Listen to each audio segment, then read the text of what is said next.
A show based on the facts, honesty, the man, the myth, the legend. ChristiTutionalist Joseph M. Leonard. Welcome to ChristiTutionalist Politics Podcast, aka CTP, in association with thelibertybeacon.com. And I am your host, Joseph M. Leonard, and that's Lenard. CTP is your no muss, no fuss, just me, you, and occasional guest type podcast. I really appreciate you tuning in. As Graham Norton would say, let's get on with the show. Hello, everybody. If you see behind the scenes video, you see I have my friend Ed Bonderenka of WAAMradio Your American Heritage show back with us. He was here last year for a special 9/11 show, and it just so happens to coincide that we're recording today, August the 3rd. He just got done broadcasting his show, Your American Heritage. So I'm thinking, well, this isn't going to be a 9/11 show. I did look. Wednesday is the day I normally drop my program, and it will be actually 9/11 that day. So while we won't be doing a purposefully and full intentful 9/11 show, I just wanted to open up with that to say, obviously, our thoughts and prayers are still out to any 9/11 survivors, maybe dealing with survivor's guilt, and those involved that joined and fought PTSD, dealing with now for their efforts in the war on terror. So while this will drop on 9/11, it isn't a 9/11 show. Welcome back to the show, Ed Bonderenka. Who knows what's going to happen between today and 9/11, you know? Yeah, Man, yeah. It's a roller coaster. The last 2 weeks have been a roller coaster. You ain't kidding. I mean, I've got some shows in the can, though, talking behind the scenes shop here, that aren't going to air until November. So, I mean, I'm out of ways. Oh, yeah. And like, yeah, Lord knows, you know, I'm saving more. Like I've got a couple country music artists that'll be coming on. I'm saving more, you know, guests that aren't direct political involvement for later days. So as the political, you know what, hits the Dust fan, settles. Oh, I was going to say dust settles. Okay. It won't really matter in regard to that particular show. There won't be any relation. But yeah, I was, again, the main reason I wanted to have you back is really literally because this show, ChristiTutionalist Politics, is in part inspired by your show, Your American Heritage, as well as Rick's now retired Moment of Clarity, Bruce and Phil's Abolitionist Roundtable on WAAM in the Morning, Pastor Sean's The Intersection. This show is the intersection also, cross between faith and politics. So let's promote your show since you helped inspire mine. Well, like anybody who's listened to you call into the show, say, why doesn't he just get his own show? So, yeah. Well, a friend of mine, Darlene, had said for like the last 10 years, you should be on the radio. You know a lot and you sure can talk. So indeed, yeah, like, yeah, why don't I do a podcast, right? I mean, yeah. Yep. But so, and, you know, podcasts, it's kind of blown me away. Podcasts have become, if I'm listening to the radio, it's because I'm not in a position to listen to a podcast at the moment. But if I'm listening to a podcast, it's normally a recording of a previously recorded radio show, you know? So I find, and I don't find video casts. I remember Pastor Rick wanted to do a vlog, which I believe he saw as similar to a video podcast, you know? And I just didn't want to be on video that much. Yeah, You know? well, Well, with that face of yours, that's understandable. Exactly. I mean, I had a lot of dental work done to just look appreciable, but Yeah. the other thing is that it's hard to watch a video while you're driving, whereas I can I can listen to just the audio, but the tendency is to glance over and I'd just rather listen to somebody articulate something audibly. Yeah. And of course, I do both. I record in video so I could put it on BitChute, Brighteon, Rumble, and YouTube video channels because some people are visual and they want to see. And indeed, for the record, Ed is my friend. I'm not calling him ugly. I'm just joking. I'm just teasing him. I don't want his wife Sherry to be coming after me. But yeah, you've got to. The way I see it is, why limit it, right? You want to cover all the avenues so people can watch or listen how they want. Today's selfish attitude, unfortunate in this world, right? You've got to provide it any and every which way so they can insist on doing how they want it, not how you have it to present it.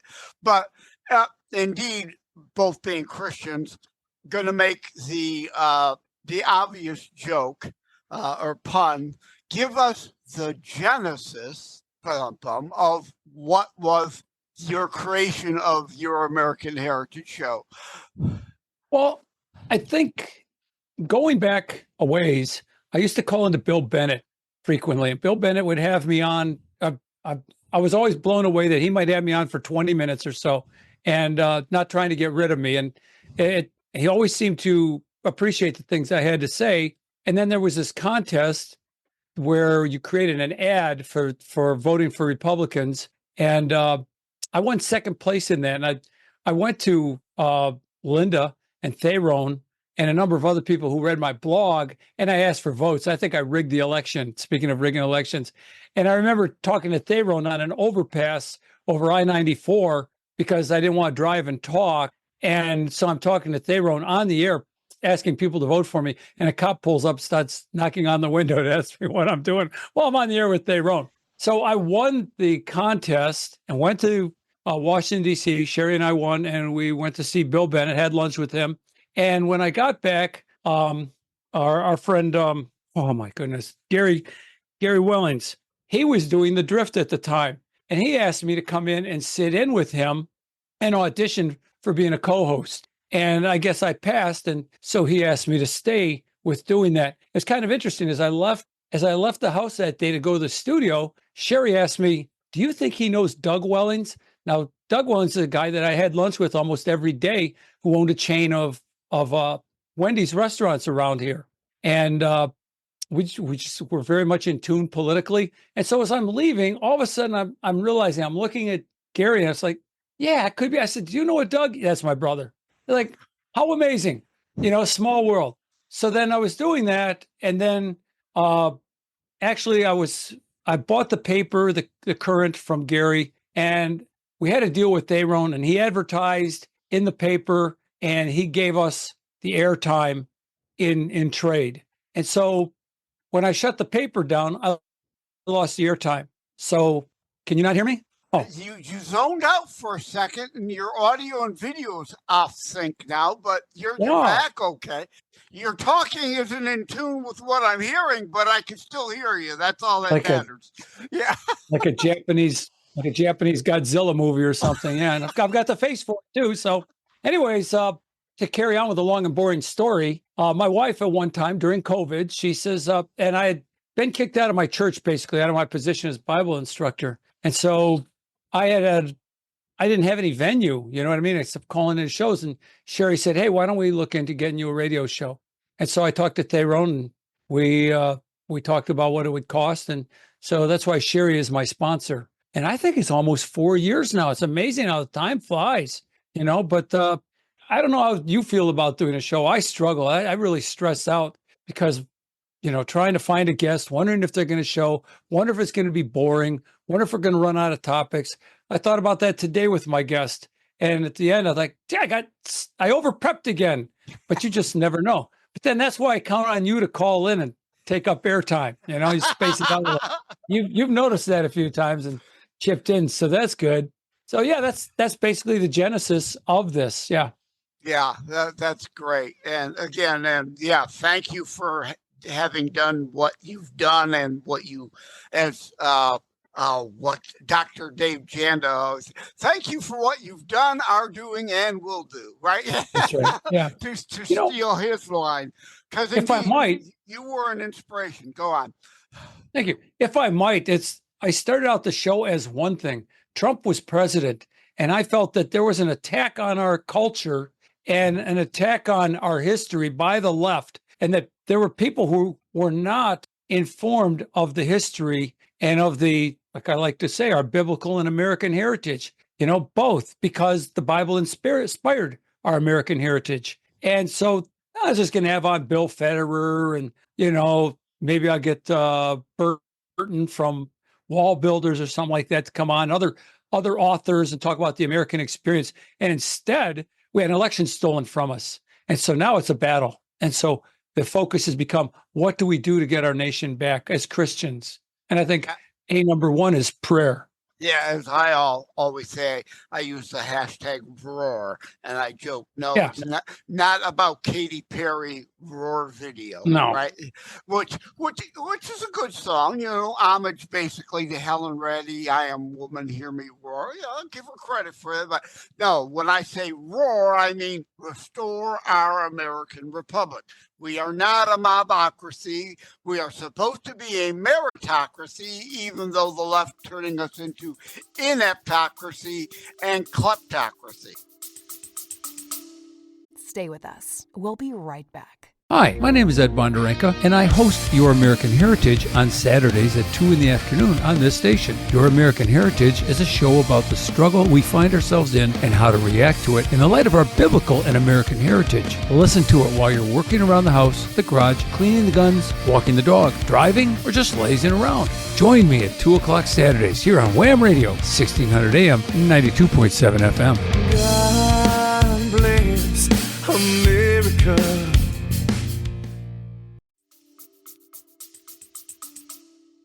Yeah, exactly. And of course, as far as Aurora is concerned, my boss is the Lion of the tribe of Judah, and he's represented as Aslan in the Chronicles of Narnia. So there is that component there of roar, not the MGM lion. Oh, yes, I like that. I got two things. I made some notes. But before I forget, I made a note. Last week we were discussing whether you were going to still be in Virginia and you record out of your hotel room. Luckily, you're back now, but you were going to potentially take a trip to Appomattox. Did you ever make it out while you were in Virginia? I did not make it to Appomattox, and it's very interesting. I wanted to do that. It was too far to drive, and I had to read this book for this interview that I did with my guest today, and I was looking for a quiet place I could read it. And what happened was I ended up going to this Civil War park that was only a mile away from my hotel, but it turned out you couldn't see. It was where these gun emplacements were. They call it a battery, and this is Battery Franson. And the plant I was working on, the road it was on was called Battery Brook or Brook Battery. So they're named after these gun emplacements overlooking the James River. But in neither place could you ever see the river anymore because of the trees that have grown up, and the conservationists won't let anybody cut them down. So what's the point? So here I am going to this place that has signs where, yes, you see these pits here. That's where the gun emplacement was here. This is where over here. And you see nothing. And so I just drove away thinking I'll find another place in Richmond, and I'm doing Google Maps, and I see there's a boat launch. Well, at least I could see the James River, so I'm going to go down to the boat launch. When I went down to the boat launch, I saw this thing that said Henrico Park, not Enrico, like, the Italian or the Spanish, but Henrico Park. And I says, whoa, I wonder if I can read there. And I found a mini Greenfield village there. I had no idea, absolutely no idea I was going to go there. And I'm looking at this stockade, and I go to walk through, and there's a rope that says you have to pay admission first. Okay, so I go up to their visitor center. It's $13. I'm at a point in my life where I actually have $13 to spare. And so I didn't know what I was going to get into when I went in there. And when I went in, the first thing, this family was just getting the end of a lecture by one of the docents. And this guy's sitting there in colonial garb. We're talking about 1610 stuff. And there's firearms on the wall. There's matchlocks. There's helmets. There's leather vests. There's all these swords and daggers and weapons of war and blacksmithing articles. And this guy's telling the story of Henrico. Well, he's done and they leave. And then I get him all to myself. We talked for about an hour. And so we talked for about an hour and he let me handle one of the matchlocks. And he told me his wife actually has these built. She sells them. So she contracts out. He does the stocks. She contracts out the barrels. She contracts out the mechanisms. And then she assembles them. And he's telling me about all the intricacies of flintlocks, the English versus the Spanish versus it was really. So I called Rick, Dick Kupke. I called Dick Kupke, got him on the phone. I said, you got to talk to this guy. So Dick's going to have him on my show. And then I'm going to have him on my show right after that. We're going to talk about the colonial period after Dick talks about guns. It was just, then I went on to the church and there's guys talking about colonial Christianity. Then I went to a recreation of the home that Pocahontas lived in when she was being groomed as for the English. And the lady there was really intelligent, smart, bright. And she's talking, all these people are conservatives, by the way, although they couldn't come out with it. When I got to them afterwards, because I had them alone, you give a few buzzwords and find out where they're coming from, right? So she's telling me about Pocahontas was actually, she married in Henrico, not in Jamestown.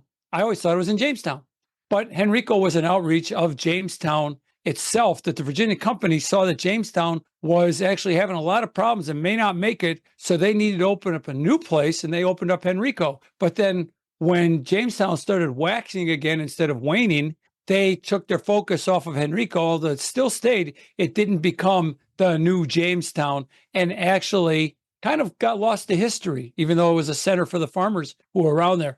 Quite an interesting story around all that, all because I went for a place to read a book. Isn't that great? And what a blessing. Two things for Ed's in Ypsilanti. I'm in Wyandotte, both suburbs of Detroit. He mentioned Greenfield Village. That reference will be lost on everybody, so we'll explain it. It's a place in Dearborn, Michigan, that is a not an amusement park, but a historical park where they relocated things like Edison's initial his Menlo Park laboratory. Yeah, and his factory. And the boarding house for his engineers. They brought that there too. Yeah, but I didn't know what to call them, so thank you for chiming in. But yeah, all these historical buildings from all over places have been painstakingly put on, you can occasionally see a house moving down the road on the flatbed, but yeah, they painstakingly moved even a big windmill that's there. I don't know the significance of it, but a lot of historic properties relocated to Greenfield Village in Dearborn. If you're ever in Detroit, you got to go there. When I was on the plane flying back from Virginia, I'm sitting next to a guy, big guy, and he's reading a book on the Wright brothers. And I says, "Oh, are you from this area? Are you from Detroit?" He says, "No, I'm not. I'm just, going to stay there a while for a family event and then move on." I says, "Well, if you're interested in the Wright brothers, have you ever heard of Greenfield Village? Because their bicycle shop is in Greenfield Village, So you talk about historical appropriations. Henry Ford went all around the country and ripped these sites from their historical, positions and brought them to basically a situation, which was a rural area in Dearborn at that time, because he wanted people to have a view of the rural roots of America. That was his hope. I mean, the guy just like, thank you, Jesus, for Henry Ford, besides the Model A. Yeah, and then there's the museum. Yeah, and the museum, yes, also. You got to see that, too, while you spend a day in the village, spend another day in the museum, and there is an actual working farm on Greenfield Village. Yeah. And the other reference, you mentioned Dick Kupke. He's the host of Trigger Talk on WAAM Radio. 2 hours, but it's broken up. 11 a.m. Eastern, and then the second hour, 1, which was Pastor Rick Dietering's old Moment of Clarity hour. Dick's now taken that over as a second hour from 1 to 2, right before your show, which is 1400 Eastern time. And before I forget, people could go, obviously, to WAAMradio.com, and there's a listen live button there, which is a whole fiasco. We won't go behind. They recently changed the streaming. I was like, where'd the station go? It's not playing. Find out they changed the streaming. I got text during my broadcast today. The stream's not working because it kind of got broke. TuneIn wasn't working. Streamer wasn't working. Usually I have my wife on Simple Radio, and she listens in the kitchen, and that wasn't working. I had to do the Live 365, I think it's called, put that app on her phone, but Theron's working on that. Yeah, it's just, like you said, a fiasco. It should all get soon. But at any rate, now back to where from my earlier conversation that I wrote down, like I spoke to on your show today with your guest, because you were talking about history and the modern church, many of which have gone to really being the church of the deep state, or church of woke, not Church of Christ anymore. They are of the world, not of Christ in the world.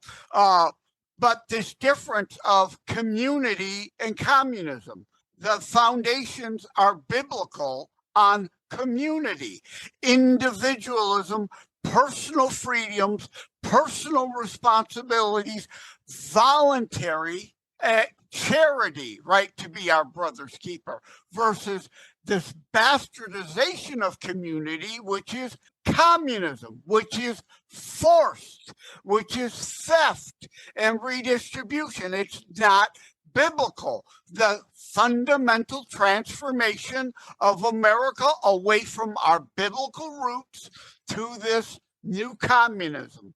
Yes, exactly.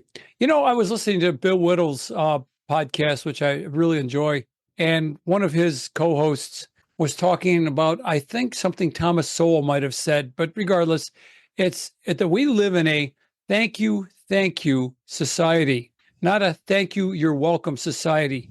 And what that means is that when you do a transaction, you go into a store and the guy owns a store, and you buy a candy bar, and he hands you the candy bar and you say thank you, and you hand him his money and he says thank you. It's transactional, and you've both gotten something out of the bargain. Whereas in a socialist society, you go to the government and you say thank you, and they say you're welcome. If they even say that. Right. Because they're not thanking you. They took from you. Right. Yeah, they stole it from you to begin with. Yeah. Exactly. Yep. Now, you said something on the show I hadn't heard before, so let's cover it. The Warren quote about affirm. Explain that. Well, Megan Basham, I was talking to Megan Basham, who wrote the book Shepherds for Sale. And as you know, on my show, quite a bit I've been harping on since COVID. I've been harping on pastors who shut down their churches and the congregations that put up with it. And urging people to talk to their pastors and perhaps urge them to get involved politically, because this is like, I played the clip of Tucker Carlson. You know, there's a vast spiritual battle going on that manifests itself as a political battle. It's good versus evil. It really is end time stuff. It's Ghostbusters stuff. You know, it's Zool. I mean, that's really happening, and people will suspend their imagination and watch Ghostbusters and say, "Ooh, that wouldn't it be something if it was like that?" I'm telling you, it's like that. It's not Zool. It's Satan. This is not the church lady. Could it be Satan? No, it's not. It's Satan, and he's trying to take over. He's trying to hold off. You know, he's trying to destroy the world that Christ made, because I don't know how he can think that he's going to get away with it. But regardless, he's got minions and puppets that are coming against us, and they've got to destroy the Christian church. And one way of doing that, in her book, she actually talks about and writes about, I should say, and gives examples of people that are funding certain evangelical organizations with an idea towards getting them to espouse the New Green Deal, gay rights. It seems to have affected Warren himself, Rick Warren, and Andy Stanley. It's like, man, I've listened to Charles Stanley for a number of years, record him on TV and then watch him later, and always a blessing. And knew there was something going on with his son because I'd Google his name once in a while and find out that, his son and he are on the outs. Well, okay, Billy Graham's son, Franklin, was, ran away from him for a while. And Jim, Focus on the Family. Baker? Not Jim Baker. No, not Jim Baker. Focus on the Family. James Dobson's son. Yeah. He was supposed to take over, and there were problems with him. And then he came back to the Lord. Franklin Graham came back. Andy Stanley is a problem because he's got the largest congregation, which is 8. It's a huge megachurch, which 8 satellite churches, so he's like his own mini denomination.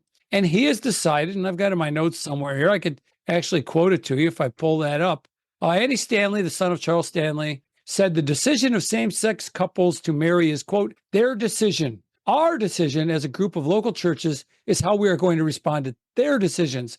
Stanley said North Point, his church, has taken the position that it will welcome people regardless of their starting point, regardless of their past, regardless of their current circumstances. Our message is come and see and come sit with me. Now, I'm good with that up to a point. Like a Baptist friend of mine said once, if we had a lady come to our church and she was a prostitute and come off the street and she was dressed like a prostitute, she's welcome. She doesn't have to sit in the back of the church. She can sit in the front of the church. But we're not going to put up with it week after week after week. We're not going to affirm her lifestyle. We're going to say, no, you've got a problem. You've got a problem. We can help you with that problem. Jesus can help you with that problem. Let us help you with that problem. And Rick Warren, the same thing, said, we are here to affirm. No, you're not here to affirm. You're here to challenge demonic lifestyles. And, they may not be, quote unquote, worshiping demons, but it's a demonic influenced lifestyle. When you see trans dancing in front of kids in a library and looking garish and comical, and something is wrong here. Something is radically wrong. It's a spiritual battle. That's the difference, as I coined, between Billy, not going to give his last name, gay man. That is not all in who he is. Unlike modern leftists, the Rainbow Alphabet Mafia, that is their entire identity. They are not tolerance and acceptance. They are gaytivists engaging in gaytivism. They want to normalize and legalize pedophilia. That is a whole different thing. I got a show, a regular Saturday monologue show that I go into this. Again, tolerance and acceptance is one thing because final judgment, condemnation is reserved for the Lord, not me. So if you could give that whole Warren quote like you did on the show, because like you said, you're with him and I'm with him. I'm for tolerance and acceptance to a degree, but at some point there is a line that it has to stop. And as you said, that word affirm, no way in hell do I affirm your lifestyle. I can tolerate it. I can accept it if it's you. But when it becomes your sole and only focus in life, that's a red line that I will not cross. Yeah, well, the Warren quote is, as I tearfully type these words, I publicly apologize to every member of the gay community. My silence and lack of caring has done you harm. I'm so sorry, and I repent. I accept you. I love you. I affirm you. Well, like I said, I could do 2 out of 3. I can accept you. I can love you like Jesus loves you. He accepts you as you are, with the what's better for you. That you will change. Exactly. But if I affirm you, I'm telling you everything's all right in your life, and it ain't. It just ain't. But you know what? I'm not going to stone you. I'm not going to behead you. I'm not going to hang you and throw you off a bridge like they would in, Tehran or Gaza. Gaza. Yeah, exactly. No, not me. Queers for Palestine, all kinds of memes, right? They literally attack Christians in America who love them, but will tolerate but not affirm their lifestyle. But we're not stoning them to death. But Palestinian Muslims, the Hamas terrorists, are Shiite sect absolutists who would stone them to death. So they attack Christians here who just say, we support traditional marriage. Oh my God, you can't do that. But them stoning gays, look the other way. Look the other way. We support the terrorists. Yeah, it's incredible. It's crazy. I mean, and when you see these Hamas terrorists defacing our public monuments, and when you see them interrupting meetings, and public meetings, you got to ask yourself, why are the J6ers in jail? Once again, why? Oh, because they're Christians. That's why they're in jail. Invariably, the J6ers, I've had a number of them on my show. They hold prayer meetings. They hold Bible studies. They have choir. Can you imagine a whole a cell block, having a choir, each guy or a couple guys in their own cell. But it's not a bed of roses at all. Some of them have been Jake Lang for, I don't know, almost 2.5 years now has been in prison without being charged. I mean, there's no sentence on him, and he's in solitary confinement in the same facility that Epstein was in. That there's something a little bit wrong about that. Clear violation of due process and right to a speedy trial. They ain't even charging and trying to try him. They've just got him locked up. And you're right, but this is like the Wuhan hysteria. Some good will come from it. God works in mysterious ways, right? Like the Wuhan hysteria, the Zoom schooling, parents finally saw and awakened from their woke stupor. And the Jan 6ers, now we already know there are prison ministries, but they are taking it to whole new levels. And they are becoming a prison ministry. They are God's point and purpose in this bad. And they're being battle hardened. Just wait till they get out of jail. Wait till they get out of jail. Oh, Biden DOJ, what you brought upon yourself. Oh, you meant it for harm, but God meant it for good. That's a quote. Amen. Amen. Exactly. Well, I try to keep my shows around the 30-minute mark, so we're there. So let me. Because I run out of words. Oh, okay. Well, I was going to open it up to you with anything you want to throw out there in closing. Well, just I appreciate your giving me this opportunity to talk to your audience, and it's been interesting. And your podcast is needed. ChristiTutional Politics. I like the title. And again, thanks for having me on. Appreciate it.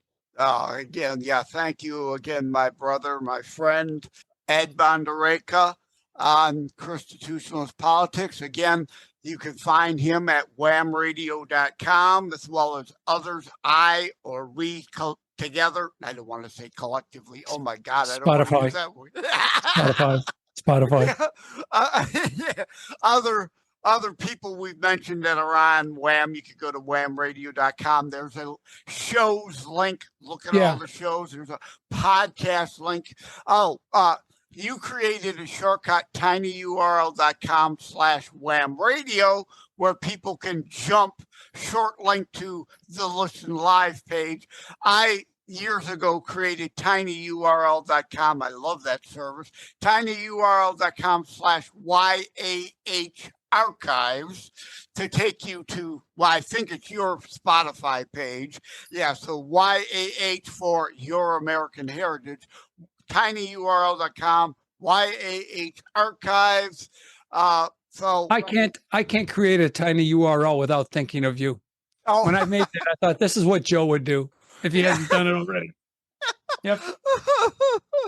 I thought I tried /WAAMradio and it was already taken. I couldn't use it, but Yeah, probably pointed to the wrong stream anyhow. So yeah, because I have I think tinyurl.com/WAAM listen live or something like that.